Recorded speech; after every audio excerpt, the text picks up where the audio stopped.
Hello friends, இன்றைக்கி நம்ம எதை பற்றி டாபிக் பார்க்க போகிறோன்னா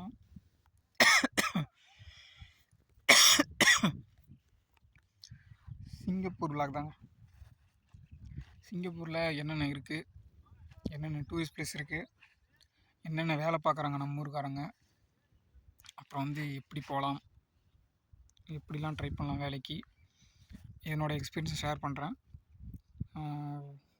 ஒரு பார்ட் 1 பார்ட் 2 ஒரு ரெண்டு நிமிஷம் வீடியோவாக போடுறேன். நீங்கள் பாருங்கள், உங்களுக்கு பிடிச்ச இன்ஃபர்மேஷன் ஓகேனா நீங்கள் ட்ரை பண்ணி பாருங்கள். ஏஜென்சி நம்பர் உங்களுக்கு தெரியாதில்ல, ஊருக்கு 2 பேர், ஊருக்கு 4-5 பேர் இருக்கிறானுங்க. எல்லாம் காசு பார்த்து இருக்கிறானுங்க. பேருக்குன்ட்டு ஏதாவது ட்ரஸ்ட்டில் அனாதாரத்திரமத்தில் ஒரு 10 20 சமைச்சு போட்டுட்டு மீதி காசுலாம் அமைக்கிறாங்க. ஆனால் அவனுங்களாம் நல்லா தான் இருக்கிறானுங்க. நம்மளை தான் ஏமாற்றிட்டு இது பண்ணிகிட்ருக்காங்க. அது ஒன்றும் பரவாயில்ல, விடுங்க. நம்ம பிழைக்கணும்னு போயாச்சு. இன்னொருத்தர் நம்பி போனால் தான் உண்டு. ஏன்னா நமக்குன்னு எவனும் ஹெல்ப் பண்ண போகிறதில்ல. நம்ம கை காலை வச்சு தான் நம்ம எல்லாம் எதாக இருந்தாலும் பார்த்துக்கணும். சரி, இப்போ வந்துடுவோம். இப்போது ஃபஸ்ட்டு நான் போனப்போ டெஸ்ட் அடித்து தான் போனேங்க. அதுக்கப்புறம் கரெக்டாக ஒரு வருஷத்தில் ஸ்கில் டெஸ்ட் ஸ்டாப் பண்ணிட்டாங்க. இப்போ நான் உங்களுக்கு இப்போ டெஸ்ட் அடிக்கிறது எதுவும் கிடையாது. இப்போ நீங்கள் ஒரு கம்பெனிக்கு டேரெக்டாக நீங்கள் போகணுன்னா அங்கே கம்பெனியில் உள்ள யாராவது தெரிஞ்சவங்க மூலிமா போகலாம். அங்கேருந்து ட்ரை பண்ணிவிட்டு எஸ்பாஸில் உங்களை இறக்கி ஒரு வருஷம் எஸ்பாஸில் வேலை வச்சுட்டு அவங்க ஒரு வருஷம் கழிச்சு கம்பெனி மூலமாக ஸ்கில் டெஸ்ட் அடிச்சு அந்த உங்களை ஒர்க் பண்ண வைப்பாங்க. இப்போ வந்து நான் வேலை பார்த்து 2 வருஷம் 2 கம்பெனியில் ஒர்க் பண்ணேன். ஒரு கம்பெனியில் உங்களுக்கு ரினியூவல் கொடுத்துருவாங்க. மெயின் கோன்னா சப்ளை கம்பெனினா ரினியூவல் கொடுக்க மாட்டாங்க. அந்த ரினியூவலுக்கும் சில பல சார்ஜஸ் இருக்குது. நான் ஃபஸ்ட்டு இப்போ நான் சொல்லிடுறேன். மெயின் கோன்னா என்ன, சப்ளை கம்பெனின்னு நான் சொல்லிடுறேன். மெயின் கோனுங்கிறது உங்களுக்கு எந்த செலவும் இல்லைங்க. போயிட்டீங்கன்னா உங்களுக்கு நிறைய பெனிஃபிட் கிடைக்கும். அலோன்ஸு, போனஸு, அந்த மாதிரி இந்த பப்ளிக் ஹாலிடே நாங்கள் ஒரு 11 ஹாலிடே இருக்குது. நான் போட்டிருக்கேன். அந்த 11 ஹாலிடேக்கும் 20 வெள்ளி வவுச்சரு, பிரியாணி இந்தமாரி இதெல்லாம் கொடுப்பாங்க. அதெல்லாம் நான் உங்களுக்கு போக சொல்கிறேன். அதனால் உங்களுக்கு மெயின் கோன்னா பிரச்சனை இல்லை. இதுவே நீங்கள் சப்ளை கம்பெனி போனீங்கன்னா ஒரு மண்ணும் வராது. இன்னொன்று என்ன சொல்லணுன்னா, ட்ராவலிங் பண்ணுற மாதிரி இருக்குங்க. இப்போ என்ன சப்ளை கம்பெனின்னு சப்கோன்னு இருக்குது, சப்கோன்னு ஒரு கம்பெனி இருக்குது. சப்கோன் சேம் தான். சப்கோன் சப்ளை கம்பெனி ரெண்டும் சேம் தான். ஏன்னா அவங்க வந்து தனியாக ஒரு கம்பெனி ஒரு சைட் எடுத்து வேலை பார்க்க மாட்டாங்க.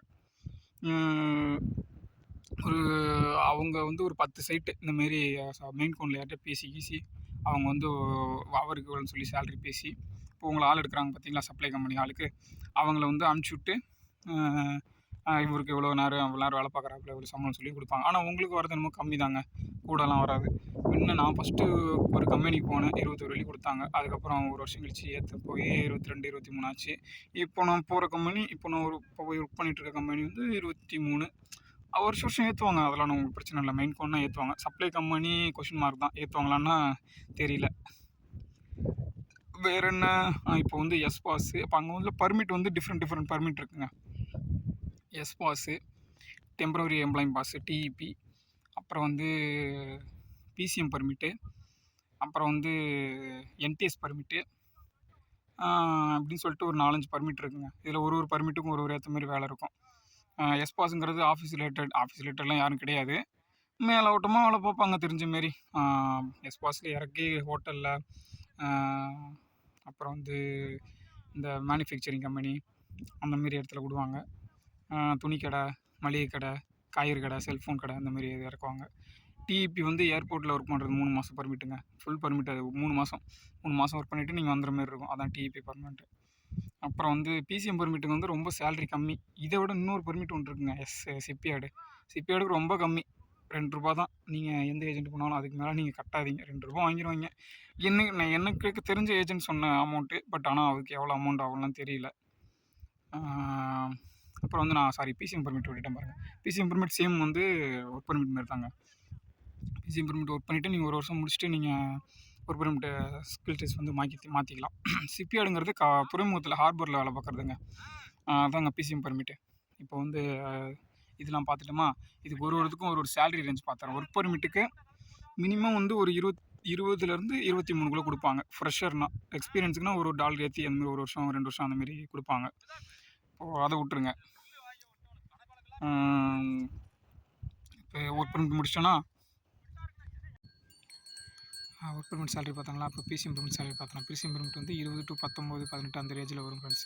அடுத்து வந்து ஷிப்யார்ட் சேலரி வந்து ஷிப்யார்டு வந்து 16 17 அந்த ரேஞ்சில் தான் கொடுப்பாங்க. அதுக்கு மேலே வருஷம் சேலரி எல்லா போத்த பர்மிட்டில் வந்து இன்க்ரிமெண்ட் பண்ணுவாங்க. இப்போ இது வந்து அடுத்து எஸ்பாஸ் சொல்லிடுறேன். எஸ்பாஸ் வந்து 3000 to 3200 நினைக்கிறேன். நீங்கள் குரோமில் செக் பண்ணி பாருங்கள், உங்களுக்கே தெரியும். அடுத்து வந்து இ பாஸுக்கு வந்து 6000 to 7000 வரையும் போட்டிருக்காங்க. பட் ஆனால் இது வரைக்கும் நான் யாரும் வாங்கின மாரி தெரியல. 1200 1400 அந்த மாதிரி தான் கொடுக்குறாங்க. சிங்கப்பூரில் இன்னொரு பெனிஃபிட் வந்து நம்ம இந்தியன் சரி பங்களாவும் சரி நிறைய பேர் இருக்காங்க. இந்தியா, பங்களா, மலேசியன்ஸ், தாய்லாந்துக்காரன், பிலிப்பைன்ஸ்காரன், ஆஸ்திரேலியாக்காரன், எல்லா கர்நாடகாரனும் இருக்கிறான். ஆனால் ஒர்க்கர் அண்ட் கன்ஸ்ட்ரக்ஷன் ரிலேட்டட் ஒர்க்குன்னு பார்த்தீங்கன்னா தமிழ்நாட்டுக்காரன், சாரி தமிழ்நாடுன்னு சொல்கிறேன், இந்தியாக்காரன், பங்களாதேஷ்காரன், அப்புறம் வந்து ஸ்ரீலங்காக்காரன், இந்த நாட்டுக்காரன் இருக்கிறானுங்க. சரிங்களா? அடுத்து வந்து இதில் வந்து என்னென்னா நம்ம ஒர்க்கரில் வந்து என்னென்ன கோர்சஸ் இருக்குதுன்னு சொல்லிடுறேன். ரிகர்ஷனல் மேனு, ஜென்ரல் ஒர்க்கரு, இதில் நான் போட்டு அப்புறமா எக்ஸ்பிளைன் பண்ணுறேன் உங்களுக்கு. அடுத்து சூப்பர்வைசர் லெவலில் இருக்குது.